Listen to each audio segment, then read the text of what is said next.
animators, writers, everyone. So all the creative content. Kasi yun nga, the deposit with the National Library is for purposes of Archiving lang. yes, for archiving, And How about trademark? If you create a character like yes, or the name of their company. Tuldok pwedeng Animated Tuldok. It's actually Studios. trademark already See, it's back in trademark. Good for 2007. you. Good for you. So you had it registered. Mga characters nyo. The characters, you have to file with the National Library for the copyright. Like you said, gave it's a just copy. a depository, but it's still a proof that you're the owner of that. Yes, that you thing. created it. Yeah. Yes, it's still proof. And it's material, especially when there's litigation or there's a conflict, there's Ninanakaw a ba, controversy. I mean, actually, here in the Philippines, you should be flattered if somebody copies your work Yeah, because imitation is flattery. imitation is flattery. So Yeah, I keep hearing that. But actually, it's called piracy. it's piracy, but yes. it's piracy's gonna here for a long, long time. So Napapirate ba yung mga characters nyo? I haven't seen anybody copy our characters yet, so it means that we haven't marketed it fully well. But I think the others, the popular ones from abroad, they're being pirated or being copied. So it's also a gauge of success. If you're being copied, it means you are commercially well-known, publicly well-known, and received. Kasi there's piracy. How many films has Tuldok produced so far? So far, we produced Libingan, which is a 20-minute animated film back in 2007. And this one, 3 years later, it's 42 animated film. And now we're producing Another one. 6 folktales based 6 on the folktales. literature. Our goal kasi is more onto, since the books, the stories are now not being read by the new generation, we have that's to right. update them to the YouTube. Yes, No, yes. but cartoons is not limited to just the young. I mean, you've got so many adult cartoons coming out on cable TV now. I mean, Yes. you've got dirty adult cartoons. You've Yes. got triple X rated cartoons. I mean, it's crazy. Simpsons, I can't see how Simpsons can be for kids, di ba? Hindi pwede. Or North It's Park. mature content. Yes, Yeah. there are mature content. They're for mature content, but done in animation. But again, still the market here in the Philippines, you still have to work on certain rules and parameters because we're still a Catholic nation, so you can't veer away too much on the adult. Do you plan on going international in terms of distribution of your animated Right now, films? we're entering international festivals. Hopefully, we'll get noticed abroad. So, like here in the Philippines, even in the independent film scene, they first want to get out. Then, if they're noticed abroad, they come back here, and now people will watch. So, I think there's still a certain mentality among Filipinos that you have to be famous abroad or win an awards first before you get. Yeah, in fact, that's how the animation industry here gets noticed. It's through someone who gathers recognition abroad. Like, for example, in Finding Nemo, then we learned that there are Filipino animators behind that particular film. And that's when we take cognizance. Now, that's when we recognize Filipino talent. When, in fact, it's been existing for 3 decades now. Yeah. And it is now an alternative career. In fact, earlier, Michael Lim was telling us about of Animation Council of the Philippines. He was telling us that there is now a course that's called BA, Bachelor Yes. of Arts in Animation.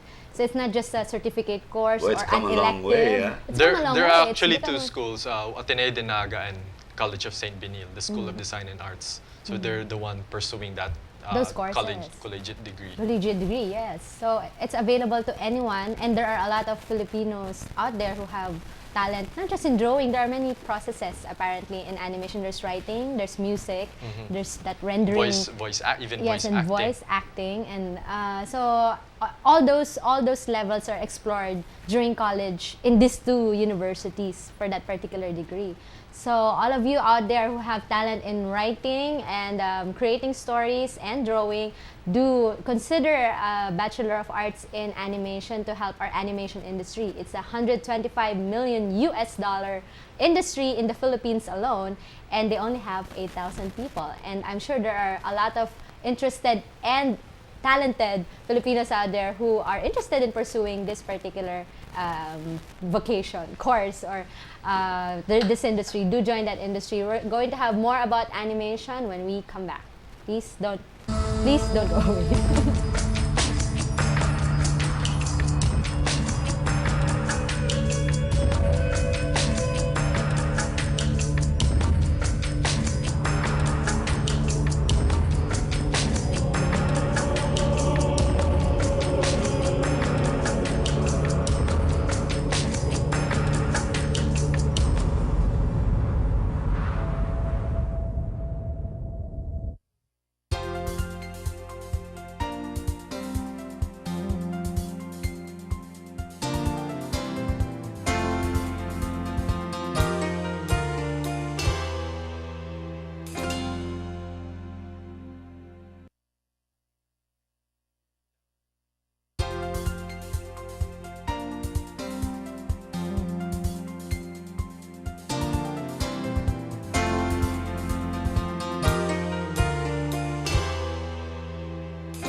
Behind some of the world's well-known animated work is a Filipino animator. Renowned as one of the best in the world, Filipino animators have been much sought after by global entertainment giants.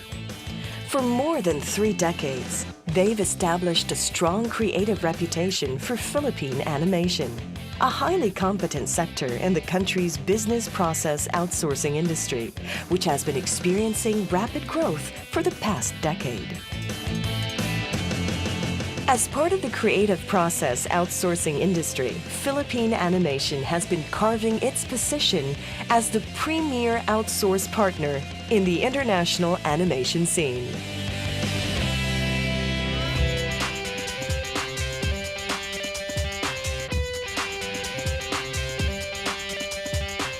A prime catalyst of progress in Philippine animation, the Animation Council of the Philippines Incorporated.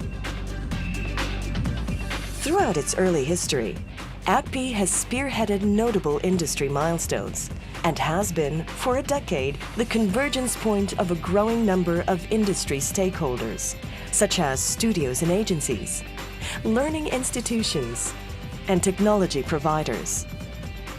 Backed by the Philippine government, the Council envisions the Philippines as the center of excellence in animation and content services in Asia, and firmly commits to secure the Filipino animators' position as the prime provider of animation and creative content in the global market. The Philippines is home to over 50 animation studios, employing an estimated 6,000 local animators specialized in 2D, Flash, and 3D animation. This $100 million local industry is growing at a continuous and steady rate, an optimism attributed to its key driving factors. The Philippines' language advantage to English-speaking countries, high adaptability to various cultural sensibilities, inherent creative talent pool, ensuring the accessibility of specialized skills and consistent quality of generated output, a well-established industry with an impressive portfolio, and a highly efficient yet cost-effective work process.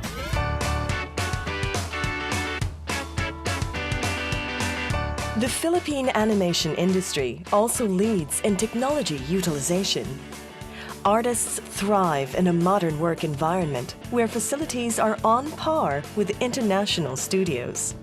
Skilled experts are armed with top-of-the-line digital workhorses and the latest in computer applications.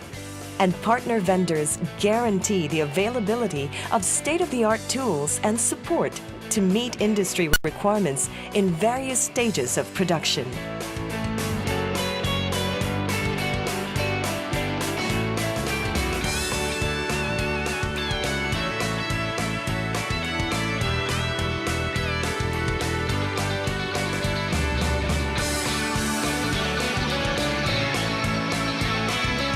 The competencies of ACP member studios enable them to provide animation services for various platforms.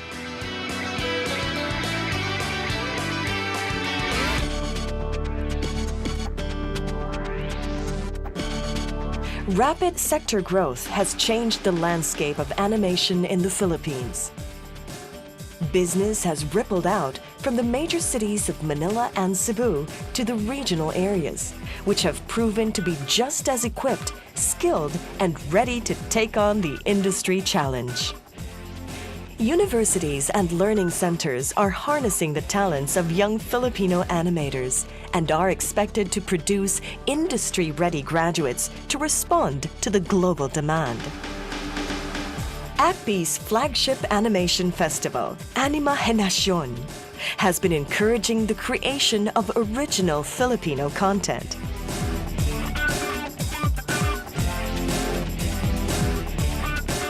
As the doors of a new and promising era in Philippine animation opens up to the rest of the world.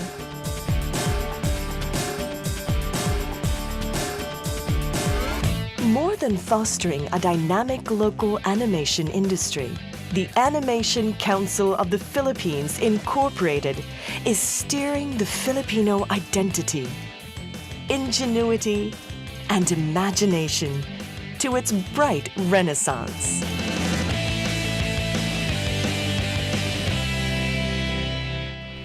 Okay.